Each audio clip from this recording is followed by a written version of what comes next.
난리통에도 시행을 합니다.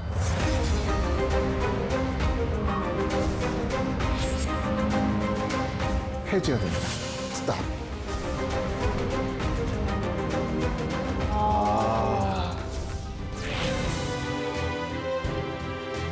이것은 투쟁의 산물이다.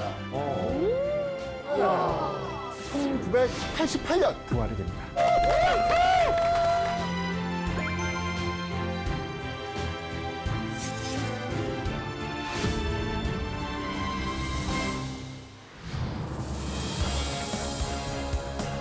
안녕하세요. 대한민국 국민 모두가 국회사를 잘 알게 되는 그날까지 여러분과 함께하는 금메쌤 최태성입니다.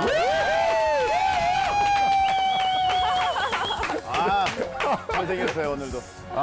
근데 이제 뜨겁습니다. 우잘몰 시즌 3가 이 봄에 시작했잖아요. 근데 벌써 여름이에요. 덥더라고요. 더웠어요. 예, 정말 덥더라고요. 코로나 방역 제한도 좀 풀려가고 있고요. 어떻게 저 여름 휴가 계획은 좀 세우셨나요? 나희 씨 어디 가요? 해외는 지금 여건이 완료돼가지고. 근데 미리 해놨어야죠. 그러니까 준비성 없는 사람이 피가 이렇다니까 피가. 저는 이번에는 약간 바다 쪽으로 가서 바다 쪽으로? 좀 수영을 배우고 싶어요. 수영을 못해요? 저는 멕시코 시티에 태어났기 때문에 멕시코 시티 주변에 뭐 없어요. 시티밖에 없어요. 예. 다들 할 거라고 생각하는데 안 해요. 아니 혹시 부모님 뭐 뵈러 갈 계획은 없어요? 일단 없어요. 너무 비싸요, 멕시코 가려면. 지금 예. 너무 맞아. 놀랐죠. 예, 가려면 노. 저는 계획은 없는데 좀 일정이 맞는다고 하면 저는 해외 가고 싶다라는 생각만 가지고 있어요, 지금은. 그렇구나. 동생이 뭐 계획 없어요? 저요? 예. 스케줄 너무 꽉 차가지고. 아이고. 저렇게 대답했어야 되는데. 좋겠다. 아니 오늘 저희가 Z세대를 좀 모셨습니다. 네.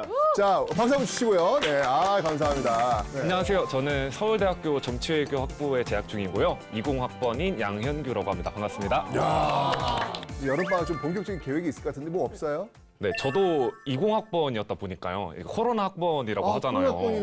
그래서 대학 생활도 사실 제대로 못 해봤고 저도 성인 되고 나서 해외여행을 한 번도 안 가봤거든요.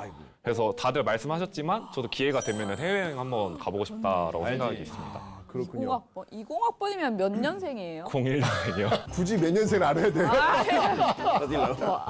제가 10학번이거든요.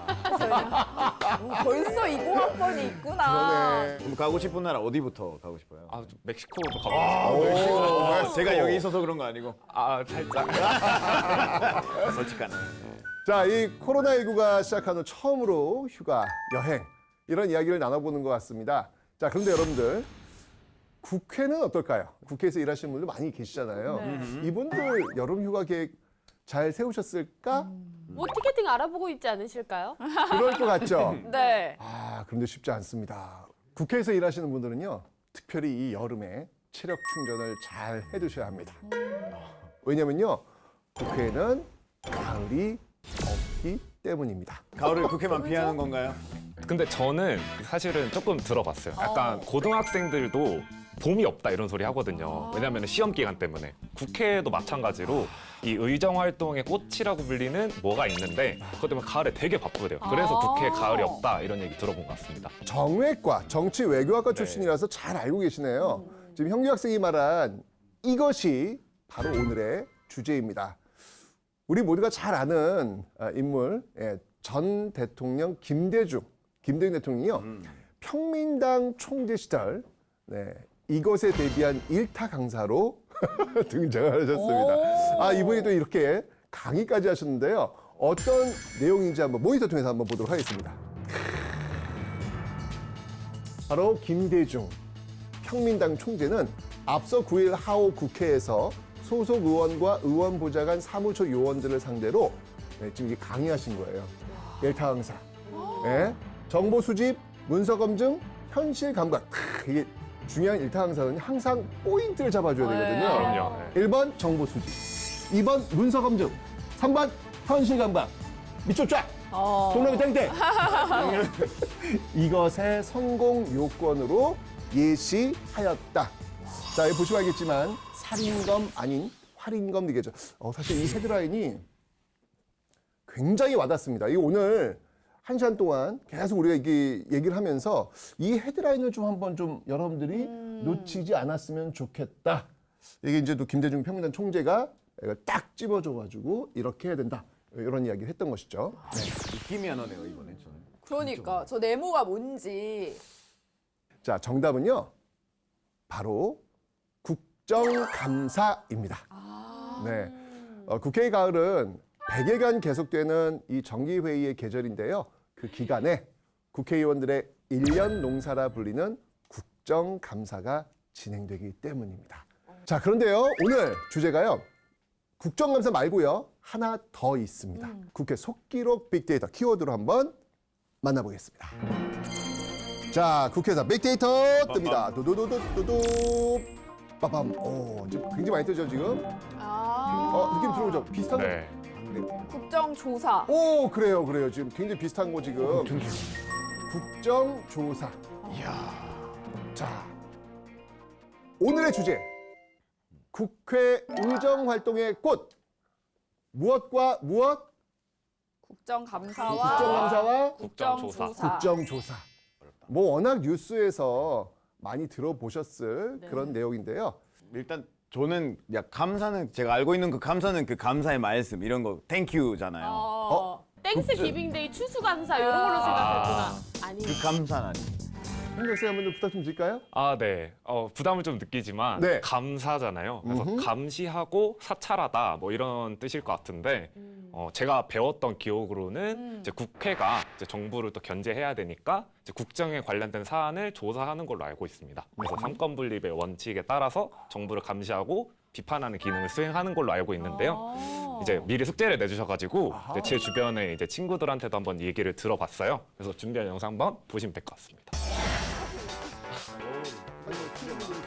네.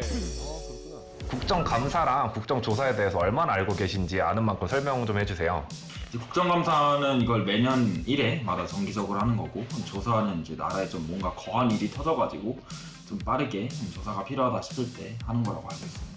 일단 국정감사 같은 경우에는 국정조사랑 비슷한 맥락이지만 조금 더 강압적인 느낌이 든다고 생각을 합니다.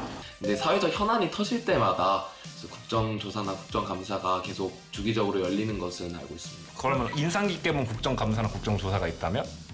호통치는 장면 위주로 편집된 걸 재밌게 본 것 같습니다. 박근혜 전 대통령 탄핵 그 시기쯤에 했던 감사들이 좀 기억이 납니다. 자, 국정감사가 열리면요. 중계방송이 진행되기도 합니다. 지금도 회자되는 국정감사의 한 장면이 있는데 아마 이분이 국회 보좌관이 아니셨을까라는 생각이 드는데 네. 궁금하시죠? 네. 자, 어떤 내용일지 한번 보도록 하겠습니다. 김재식 위원님 질의해 주시기 바랍니다. 네, 국정감사 중이에요, 지금. 셀프 성형 기구라고 들어보셨어요? 셀프 수술 없이 예뻐진다라는 광고 문구로 요새 하잖아요. 인터넷상에 팔리고 있는 다양한 종류의 미용 기구를 통칭하는 겁니다. 코를 높이기 위해서 하는 코높이 집게입니다. 그다음에 콧구멍 속에 보정모를 높여서 코를 높여주는 콧봉이죠. 요건 제가 보여드릴게요. 이거 넣었다 꺼내기가 너무 힘들어요. 진짜 힘든 직업이네요. 그런 건데요. 요걸로 꺼내는 겁니다. 안경을 써가지고 눈 쌍꺼풀 만든다는 겁니다. 나씨 이 중에서 몇 개 있어요? 뭐. 저는 이거는 있어요. 뭐? 요거. 아, 그래서 요거 이렇게? 얼굴 내 갸름하게 해주는 거. 네. 진짜 효과 있어요? 잘 모르겠어요. 그냥 아니 기분 탓이죠. 저희 그 소파에 뭐 이상한 기구 하나 있더라고요. 양쪽에 이렇게 그 구슬 같은 게 있어가지고 이렇게 보니까 허벅지도 밀어보고 팔에도 밀어보고 머리도 밀어보고 그냥 막 굴러가니까 모르니까 혼났어요. 뭐 하는 거야? 저 용도는 따로 있는데. 용도가 이게 턱 라인 잡아주는 맞아요. 그런 거라면서요? 저는 이 국정감사 중계를 본 적은 없는데 네. 이게 워낙 많이 유명했던 짤을 알고 있어요. 맞아요. 근데 진짜 뭐 저렇게까지 해야 되나 싶다가도 사실 저런 미용기구는 또 해보지 않으면 모르니까 또 해야 되잖아요. 나도 한번 해볼까? 눈싸움 진짜 생기는 거야? 자, 이 영상은요, 2015년 보건복지부 국정감사 장면입니다. 보건복지위원회 김재식 의원이 당시 유행하는 셀프 성형기구의 유해성에 대해 이야기하는 그런 장면인데요. 당시 복지부 장관은요, 건강을 다루는 보건복지부에서 방관할 일은 아니라고 생각한다라고 이야기하면서 식약처와 협의해서 방안을 도출하겠다라는 그런 답을 내놓았습니다. 네. 나름 논의가 좀 제대로 진행된 것 같아요, 그래도. 그러니까 주제가 좀 어렵다 보니까 아무래도 좀 이색적인 소품이 등장을 하고 또 화제가 되다 보면은 이제 SNS 상에서 이제 젊은 친구들 사이에서도 좀 짤로 유명해지지 않나 네. 싶습니다. 맞아요. 근데 선생님 저는 궁금한 게 국정감사랑 국정조사 좀 뭔가 미묘하게 다른 것 같은데 뭐가 다른지 너무 궁금해요. 자, 우선 이 기억할 만한 국정조사를 좀 말씀드려볼게요. 최근 영화로도 나왔습니다. 정말 이 대한민국을 충격에 빠뜨렸던, 사실은 저도 아이 키우면서 이거 썼기 때문에 깜짝 놀랐어요. 저 너무너무 충격받았어요. 그게 바로 가습기 살균제 사건. 난 지금도 되게 너무 불안한 거예요. 이게 괜찮은 건지. 자, 이 가습기 살균제 사건에 대한 국정조사가 있었고요. 그리고 국정농단 사태 때, 이때도 국정조사가 진행되었었습니다. 느낌이 좀 오지 않아요, 이제? 뭔가 국정감사보다는 국정조사가 좀 더 특별한 사안인 것 같고 좀 웃음기 없는 그런 사건들을 다루는 것 같아요. 조사는 약간 조금 더 피해자가 컸을 경우에는 아주 피해자 좀 컸을 경우? 심각한 느낌이 들긴 들어요. 지금 사실 이 성형 이것도 사실은 전 국민한테 이거 심각한 문제일 수 있습니다, 이게 지금. 네. 일타 강사의 정리입니다. 자, 먼저 국정조사. 국정조사는요, 비정기적으로 열리는데요. 국회 재적의원 4분의 1 이상의 요구가 있을 때 특정한 사안에 대해 청문회 형식으로 진행하는 겁니다. 특별위원회 또는 상임위원회가 실시합니다. 자, 반면에 국정감사는요, 국정 전반에 대해 1년에 한 번씩 정기적으로 실시합니다. 아까 제가 언제라 그랬죠? 그 계절이? 가을. 오케이, 맞습니다. 소관 상임위원회별로 실시하게 됩니다. 그러니까 상임위원회? 네. 상임위원회. 상임위원회 제가 들어본 것 같아요. 들어봤을 것 들어봤을 것 같은데 같아요. 네. 이제 명확히 모를 것 같아서 용어를 좀 알려드리도록 할게요. 국회 또는 지방의회에서 의안을 심의하기 위해 상설 운영하는 위원회로 특정 분야의 전문적인 지식을 가진 의원들로 구성이 되어 있습니다. 맞습니다. 그래서 뭐 예를 들어서 이제 국회의원분들 중에서도 다양한 걸 하다 오신 분들이 있잖아요. 그래서 뭐 예를 들어 환경보호 활동을 한 경력이 있다. 그럼 환경 관련된 상임위원회에서 일하시고 뭐 또 판사, 검사, 변호사 같은 법 쪽에 경력이 있다 하면 법 관련 상임위원회에서 일하는 식으로 진행이 되는 걸로 알고 있습니다. 윤희 학생은 정치를 할 생각은 없으신가요? 저요? 네.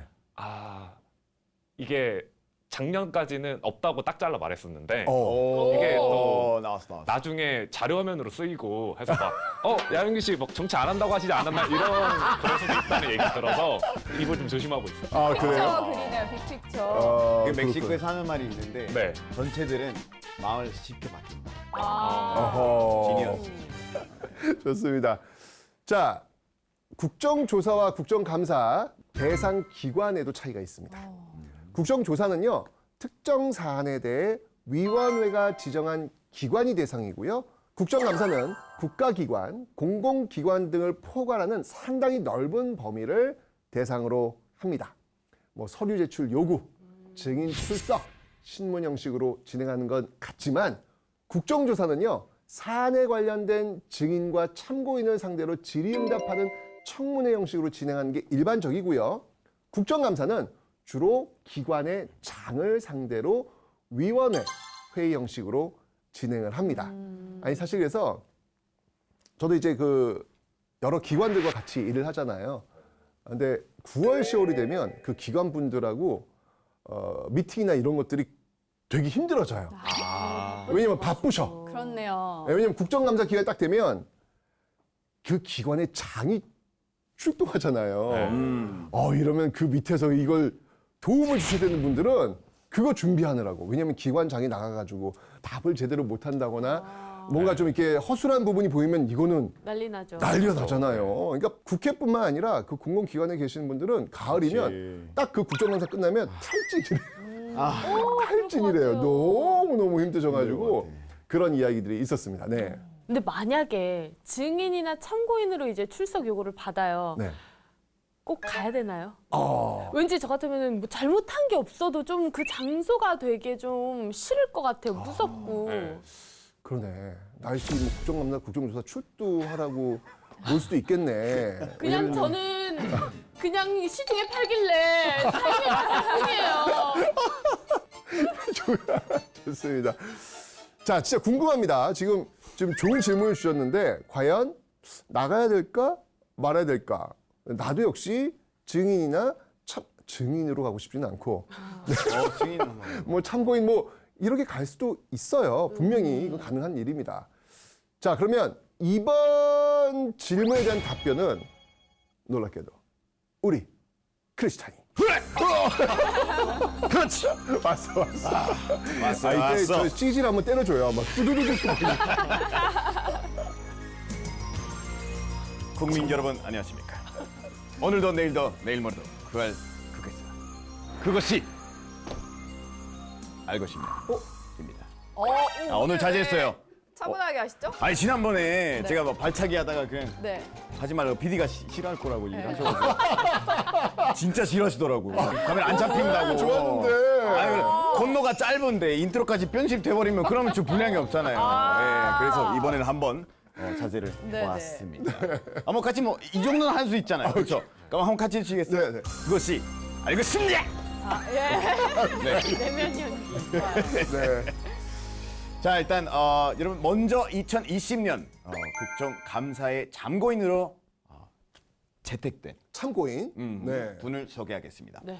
영상 보시죠. 김나씨인가요? 툭 튀어나온 동그란 눈에 발그레한 볼, 통통한 몸집에 헤드폰을 쓴 깜찍함까지 나이는 10살. 남극에서 온 이 귀여운 펭귄의 이름은 펭수. 여기에 누구에게든 할 말 다 하고 당당한 태도가 2030 세대의 마음을 단숨에 사로잡았죠. 왜 해야 됩니까 이거? 기억나요. 펭수였죠. 이때 아마 그 펭수를 통해 가지고 국회에서 방송에서 일하고 있는 그런 근로 노동자분들 계시잖아요. 네. 이런 분들의 어떤 실태 뭐 이런 것들을 한번 좀 알아보겠다라고 해서 펭수를 아마 출석시키고자 했던 그런 기억이 납니다. 네. 펭수는 뭐 MZ 세대 네. 친구들 사이에 뭐 많이 유명하잖아요. 그럼요. 사실은 얼마 전에 저희 학교에다 보면 왔었어가지고 진짜? 아이들이 맨날 보러 가가지고 막 인증샷 찍고 그랬던 거 기억나요. 맞아요. 네. 연기자 좌우 문제 등을 있었단 말이에요. 그래서 확인을 하기 위해서였던 건데 그렇지. 그런데 펭수는 안 갔어요. 그러면 안 가도 되는 거였어요. 네. 참고인은 정당한 이유를 쓴 사유서가 있잖아요. 그걸 제출하면 출석하지 않아도 되는 거예요. 출석 당일 프로그램 제작이 예정돼 있다는 것이었죠. 네. 또한 펭수의 세계관, 뭐 일관성과 그 신비함을 약간 지키기 위해서 좀 이해해달라는 그런 요청도 왔었죠. 근데 들어보니까 되게 이해가 가능한 정당한 이유인 것 같아요.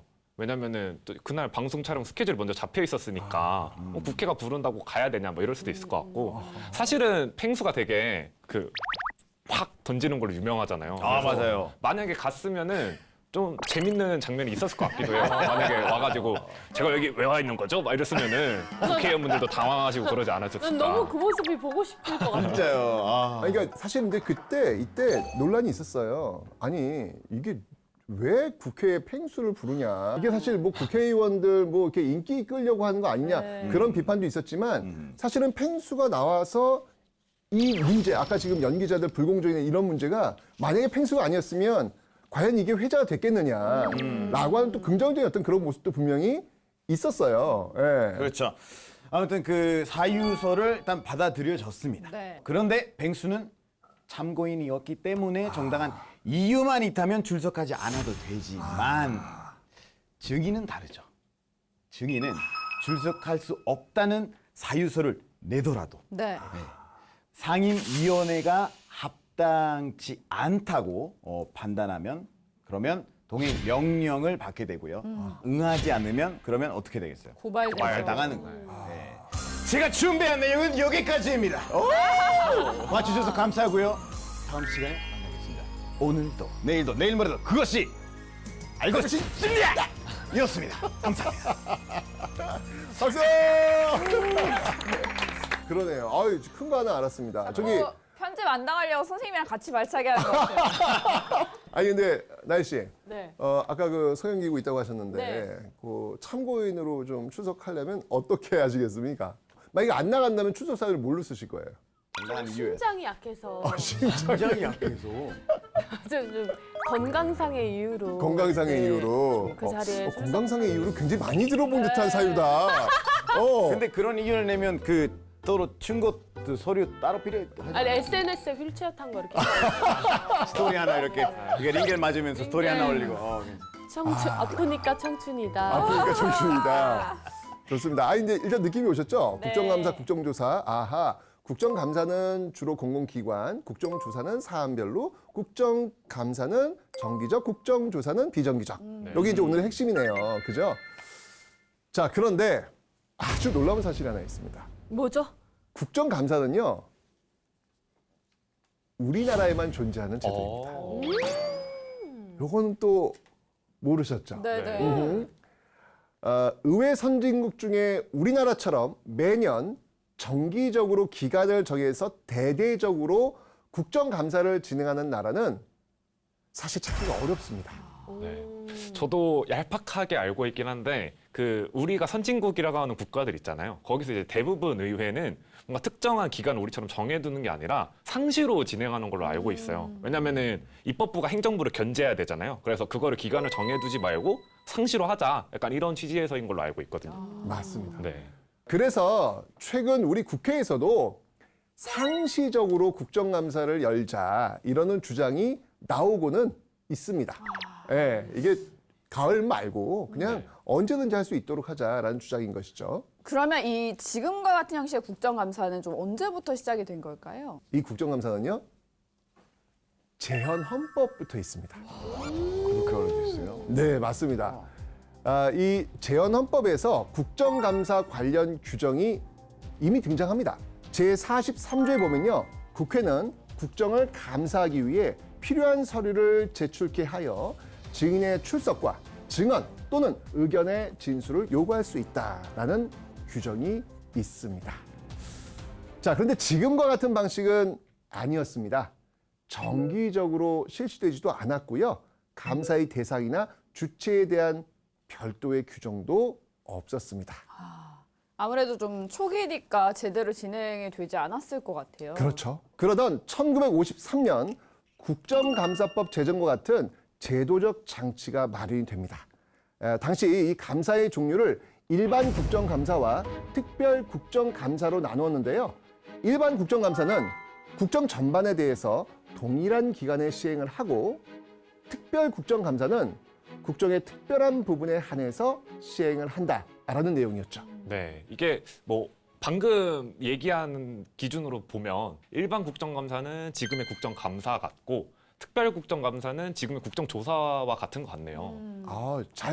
오늘 요약 정리 잘 해주셨어요. 네, 오늘 이런 게 필요해요. 우리나라는 당시 1953년 네. 굉장히 그 아픈 그런 역사를 지금 관통하고 있는 순간이었습니다. 6.25 전쟁. 맞습니다. 그런데 정말 그 난리통에도 일반 국정감사, 특별 국정감사를 시행을 합니다. 그러니까 우리 진짜 이게 우잘물 국회에서 하면서 느끼는 거지만 이 전쟁통에도 국회가 참 할 건 다 했어요. 예. 그렇게 어려운 상황인데도 그 왜 정치가 무너지지 않다라는 게 참 대단한 일인 것 같아요. 그러니까 이걸 알면서 나 진짜 옛날에는 이 생각 못했는데 국회 칭찬 좀 많이 받아야 되겠다. 그런 생각을 계속 하게 되더라고요. 자, 그런데 이렇게 전쟁 중에도 멈추지 않았던 국정감사가 제약을 받았던 시기도 있었습니다. 영상 한번 보시겠습니다. 단기 4294년 5월 16일 우리 국군 장병들은 총궐기했습니다. 군사혁명위원회를 조직하여 이 나라의 입법, 행정, 사법의 전 기관을 완전 장악했습니다. 군사혁명위원회에서는 전국의 비상계엄령을 선포하는 한편 민주당 정권을 인수할 것을 선언하고 국회를 해산시켰습니다. 우리 아나운서 뭔지 알죠 이거? 5.16 군사정변 맞습니다. 당시에 이제 네네. 국회가 회산될 정도의 위기가 있었었죠. 그렇죠. 재헌헌법에 규정되었고 전쟁통에도 시행되었던 국정감사. 아 이게 지금 5.16 군사정변으로 스탑이 되었는 그 영상을 지금 보여주고 있는데요. 자 이렇게 이제 국정감사도요 제약을 받게 됩니다. 자 우선 제5차 개정 헌법에 재판과 진행 중인 범죄 수사, 소추에는 간섭할 수 없다라는 단서 조항을 추가해서 이 감사 범위를 축소시킵니다.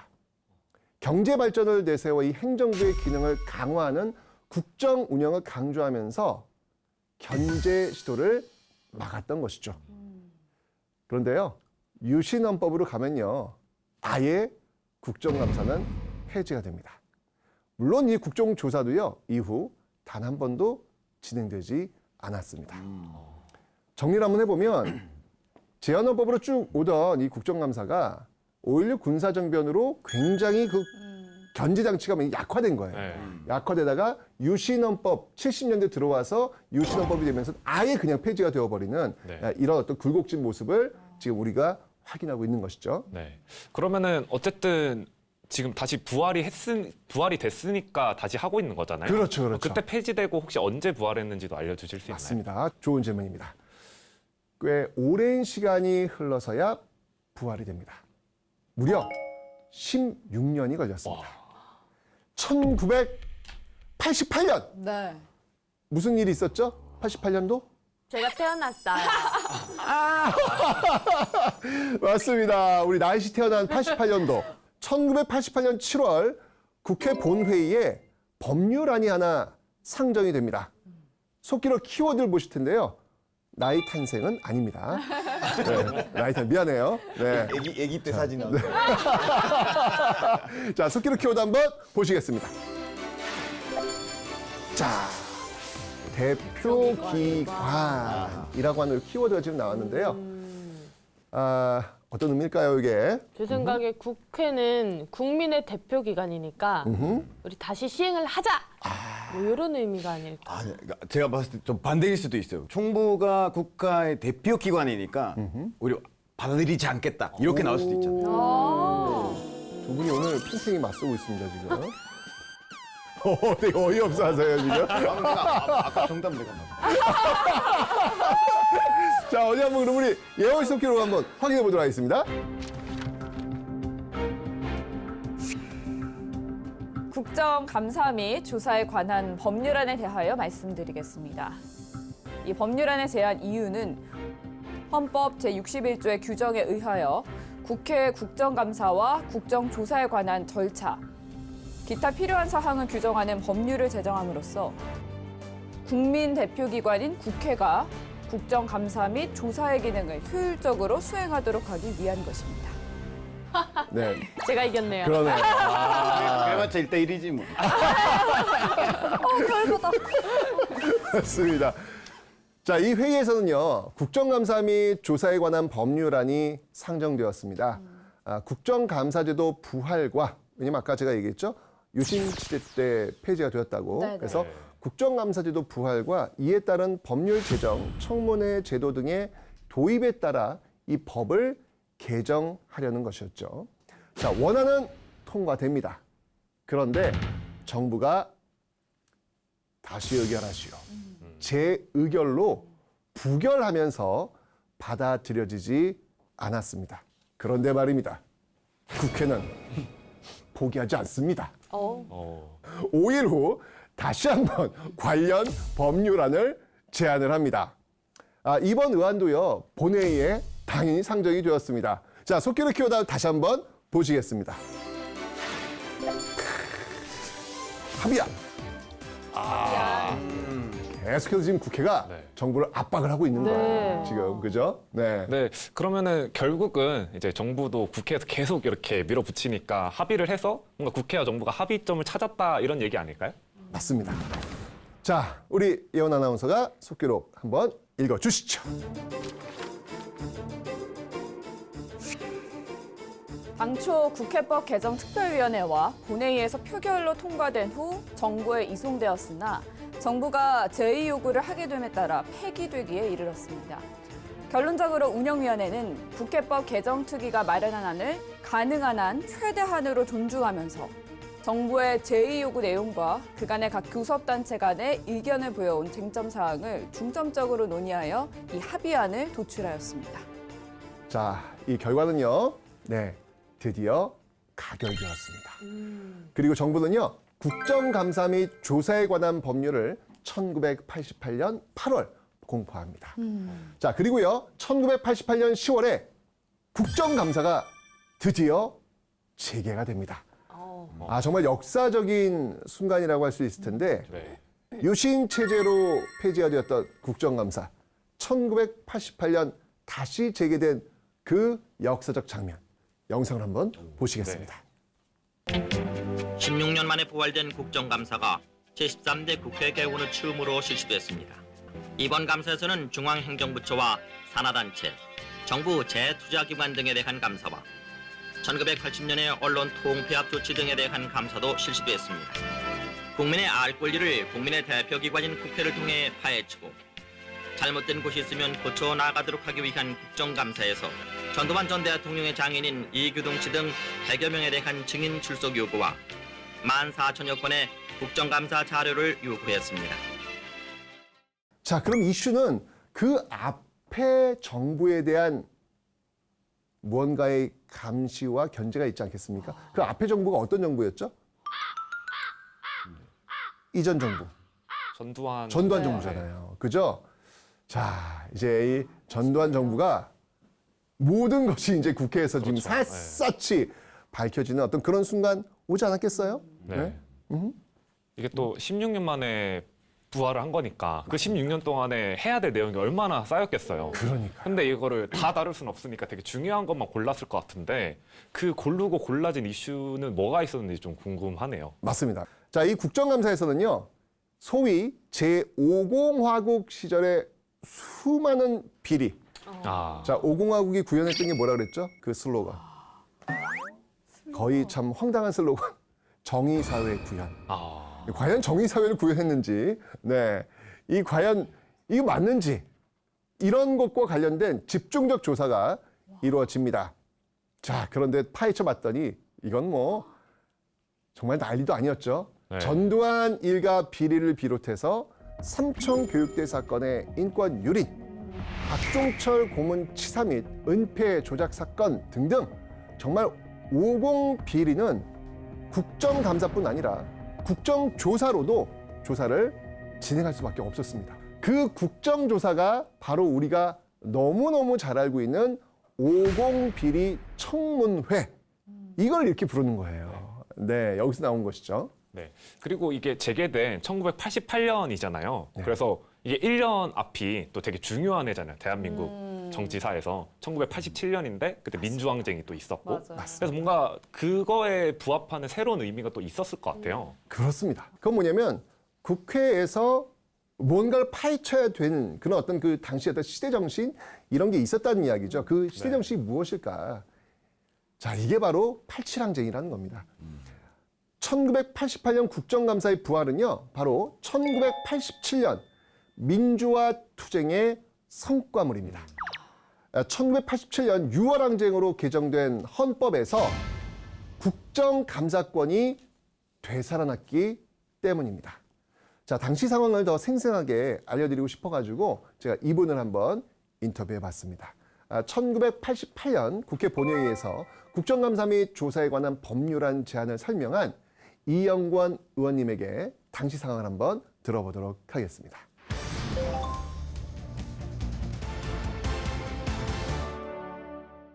원래 국정감사 제도는 전 국회부터 있었어요. 사고공화국에 들어서면서 그 이제 폐기가 됩니다. 국회의 역할에 생명력을 잃게 만드는 것이에요. 입법이 잘 입법대로 이행이 되는가, 예산이 제대로 쓰여지고 있는가, 이런 것을 두루 살펴야 되고, 그 살피는 기능이 결국 국정감사인데, 그걸 없앤다고 하는 것은 이 국회의 경시고 국민의 경시가 돌아옵니다. 결국은 꾸준한 국민 저항에 부딪히고 이렇게 해서 6.29를 계기로 해서 그것이 다시 복원이 된 거 있죠. 이것은 자연스럽게 이루어진 것이 아니라 투쟁의 산물이다.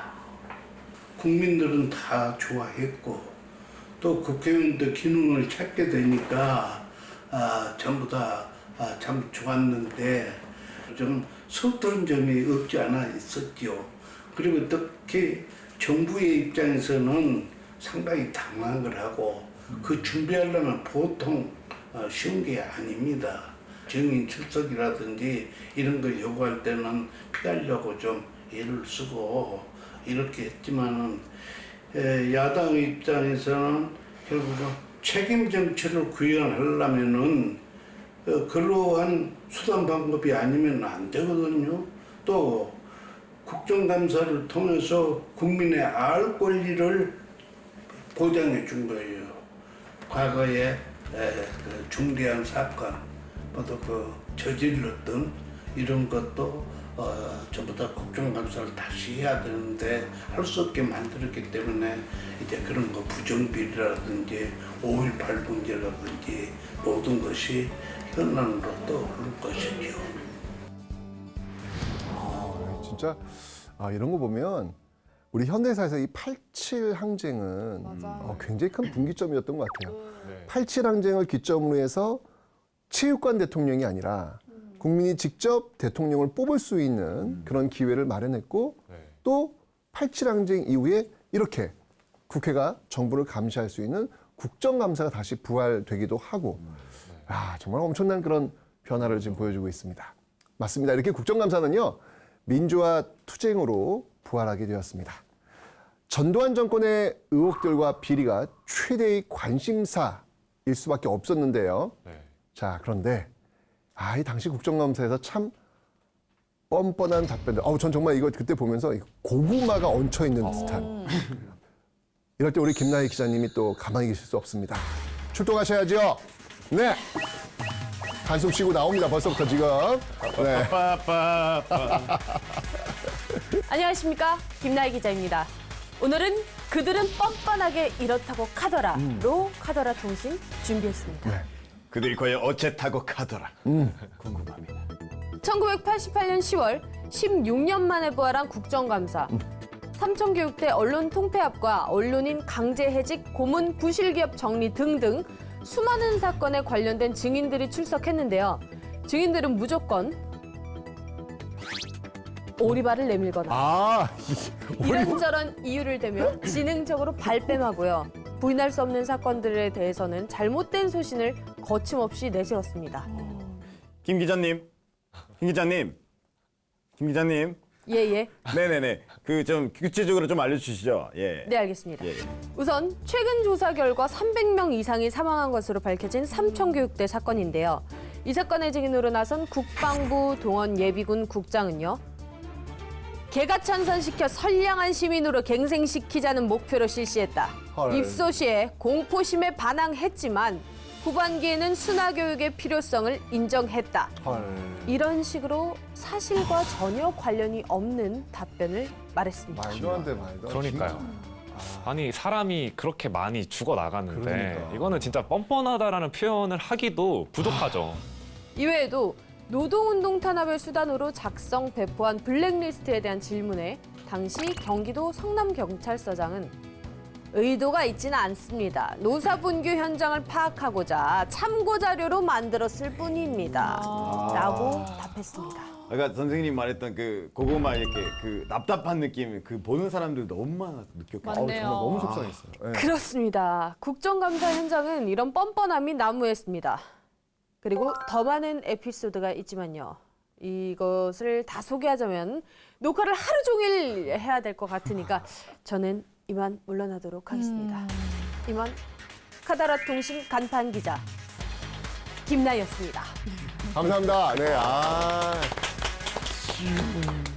그때 그 청문회에서 제일 많이 들었던 그 멘트가 뭐였냐면 기억이 잘 안 납니다. 기억이 잘. 웬만한 답은 다 기억이 잘 나요. 몇 년 전 있었던 청문회에서도 그렇게 할 말 하 아니라고 하잖아요. 요즘에 할 말은 많지만 하지 않는다. 저도 약간 지금 그런 기분이에요. 자, 고구마 말씀하셨던 것처럼 한장 100개는 연속으로 물 없이 먹은 것 같은 그런 국정감사였는데 그래도 이게 지금 다 밝혀졌잖아요. 덕분에 우리가 요즘은 그런 국정 역사의 진실을 제대로 배우고 있다 이런 생각이 좀 드는 것 같습니다. 네, 맞습니다. 이 사실 국정감사와 조사의 한계는 분명히 존재합니다. 국회 보좌진들은요, 국정감사의 가장 큰 문제점, 국회 보좌관이라면 제일 어려운 게 뭘 것 같아요? 일이 너무 많다? 일이 너무 많다. 이게 이 기간만 되면 정말 밤새요. 할 게 너무 많군요. 네. 그러니까 국회 보좌관도 밤을 새야 되니까 국회 보좌관들은 당연히 자료 요구할 거 아니에요. 그럼 그 피감 기관도 밤을 새야 되는 거예요. 네. 이게 왜냐면 이게 현실적인 시간, 인력, 진행 과정의 그 제약이 크다라는 이야기를 누누이 이야기합니다. 그러니까 주어진 시간에 비해 이 피감 기관이 워낙 많으니까 기관별로 하루 이틀에 끝나는 이 감사가 실질적인 의미를 갖기 어렵다는 것이죠. 그래서 뭐 수박 겉핥기 국감, 뭐 부실 국감 이런 어떤 그런 비판이 나오기도 하는 겁니다. 이게 또 안타까운 게 언론의 이목을 끌어야 좀 최대 성과가 되는 분위기가 있잖아요. 그래서 좀 선정적이고 자극적인 이슈들만 주목받는 게 좀 문제다라는 생각이 듭니다. 그래서 팽수 나오는 거예요. 국정감사가 왜 수박 겉핥기 이런 비판을 듣는다고 생각하시나요? 국민들이 그런 감사에 큰 관심을 가지지 않는다는 게 냉정한 이유라고 생각을 해요. 좀 더 이제 자극적이고 그런 걸 관심을 많이 가지잖아요. 그래서 홍보가 안 되는 측면도 있을 것 같고. 국민들이 봤을 때는 이게 너무 봐주는 거지 않냐? 왜 그렇게 정확하게 검사를 진행하지 않고 봐주듯이 넘어가느냐 이런 식으로 보일 수 있기 때문에 매번 이렇게 말이 많은 국정감사 내지 국정조사가 앞으로는 어떻게 개선되기를 바라시는지? 그 자료나 결과 같은 것들을 조금 더 투명하게 공개하고 보다 많은 사람들이 좀 볼 수 있는데 명시를 하고 공시를 했으면 좋겠어요. 그래서 좀 체계적으로 감사할 수 있는 법률상의 권리나 뭐 이제 행정적인 관리 조직 같은 것들이 좀 갖춰져야 될 필요가 있겠다 생각을 하고, 그다음에 국민들이 아무래도 이제 국정감사에 있어서 조금 더 정책적인 측면에 관심을 가질 수 있도록 뭐 홍보 같은 것들도 이루어지면 좋겠습니다. 국민들이 어떻게 진행이 되는지 좀 더 면밀하게 감시를 할 때 좀 정치권 내부에서 자생적으로 개선을 할 수 있을지 않을까 생각을 합니다. 맞습니다. 네. 자, 이 국정감사와 국정조사는요, 사회적으로 반드시 논의해야 할 문제들을 공론화시켜서 해결책을 찾는다라는 점에서는요, 뭐 국회 의정 활동의 꽃이다 이렇게 불릴만 합니다. 다만 지금의 방식을 좀 보완하면서 좀 더 현실적이고 실용적인 길로 나아가야 되지 않을까라는 그런 생각이 드네요. 그러기 위해서 국민과 국회가 함께 노력해야 되겠습니다. 이 국정감사와 국정조사의 필요성, 자, 아까 배웠던 그 이영권 전 의원님은 어떻게 이야기하시는지 다시 한번 들어보도록 하겠습니다. 말하자면 국정감사권이 없다고 하면은 입법을 제대로 지키고 있는가 하는 거 모르지 않습니까? 또 행정작용이 제대로 되고 있는가 하는 것도 모르지 않습니까? 국회 기능을 없이 만드는 것이에요. 이러한 감시와 통제 기능이 없다고 하면은 우선 누구나 없이 책임 회피를 해서 부정비리가 많아질 것이고, 그리고 그 피해는 전부 다 누구에게 오냐면 국민에게 오는 것 아닙니까? 그래서 국정감사는 필수 요인이고 책임 정치, 또 국민이 바라는 정치의 일환이다. 이렇게 봐야 되겠죠. 맞습니다. 진짜 다시 한번 얘기지만 국회는 국민의 대표 기관입니다. 그렇잖아요. 그러니까 국민들이 세금을 낸단 말이에요. 이 세금이 과연 잘 쓰이고 있는지, 사실 국정감사나 국정조사가 없으면 이거 국민들이 그 얘기할 수 있는 그런 공간 자체가 마련되지 않는 거잖아요. 이렇게 바로 국정감사, 국정조사를 통해서 올바르게 국민들의 어떤 그 요구와 어떤 질의 이런 것들이 제대로 시행되고 있는지를 좀 살펴봐야 될 그런 정말 건강한 그런 시스템이 아닐까 이런 생각을 다시 한번 갖게 됩니다. 자, 오늘 국정감사와 국정조사에 대해서 감 잡으셨나요? 네. 자, 그렇다면 오늘 저희가 이야기했던 것들을 이제 한번 정리해보는 시간 갖도록 하겠습니다. 오늘의 두둔두둔 우자랄 한마디. 오늘 나는 이것을 알게 되었다. 제일 먼저 기회를 줄 텐데 오늘 지금 상당히 세 분이 긴장하실 것 같아요. 잘하실 것 같아요. 우리 네, 형규, 진짜 잘하실 것 같아요. 예, 우리 형규 학생이 이거 뭐 포괄적으로 그냥 한 방에 그냥 훅. 하고 싶은 말 다 하겠습니다.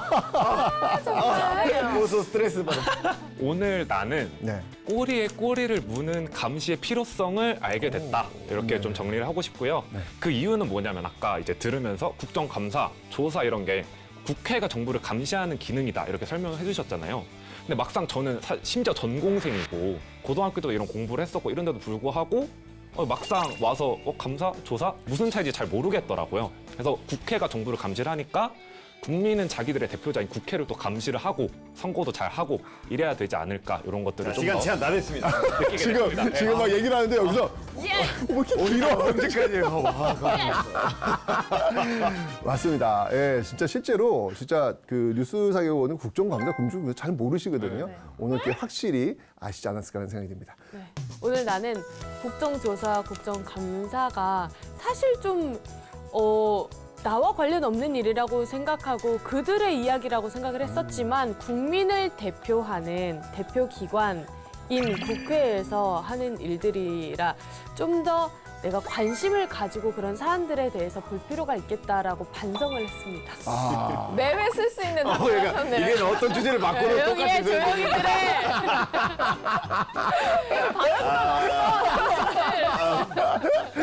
좋습니다. 오늘 나는 새로운 정치를 알게 됐다. 네, 아까 처음에는 시작했을 때 말씀하셨지만 이게 한국에만 있는 제도라고 불러도 되는 거죠. 네네네. 제도잖아요. 그러니까 너무 신기하고 멕시코뿐만 아니라 다른 나라들도 좀 배울 점이 많은 정치라는 걸 느끼게 됐고 국정조사 그리고 국정감사에 대해서 한국 사람들이 좀 감사하게 생각할 필요가 있지 않나라는 생각입니다. 야, 국정감사에 대해서 감사하게 생각할 필요가 있겠다. 어우, 굉장히 중의적인 어떤 그런 의미와 되게 좋은데요? 네. 전 다행히 아직 안 나왔어요, 제가. 오, 역시, 네. 오늘 나는 국정감사의 부활은 87 민주화 투쟁의 결과물이다. 라는 것을 알게 됐다. 맞습니다. 그 한 문장으로 정리가 되는 것 같아요. 그러니까요. 그러니까 좀 우리가 이렇게 너무 당연하다고 생각하는 이런 제도들이 정말 그 87항쟁, 그 뜨거운 아스팔트 광장 위에서 외쳤던 그 민주화의 열기 속에서 나오게 된 그런 제도들이다라는 것들을 진짜 이번 시간 통해서 확인을 하게 되었던 것 같습니다. 네. 시청자 여러분의 소감도 궁금한데요. 우잘모 국회사 인스타그램과 그리고 유튜브 홈페이지에 댓글로 남겨주세요. 오늘 나는 무엇을 알게 됐다. 저희가 추첨을 통해서 최태성 선생님의 사인이 담긴 역사 도서를 선물로 보내드릴 거고요. 이전의 당첨자는 각 응모 사이트에서 확인하실 수 있습니다. 여러분이 국회사를 잘 아는 그날까지요. 저희가 함께하겠습니다. 자, 오늘도 시청해주신 여러분 감사합니다. 안녕하세요. 국정감사.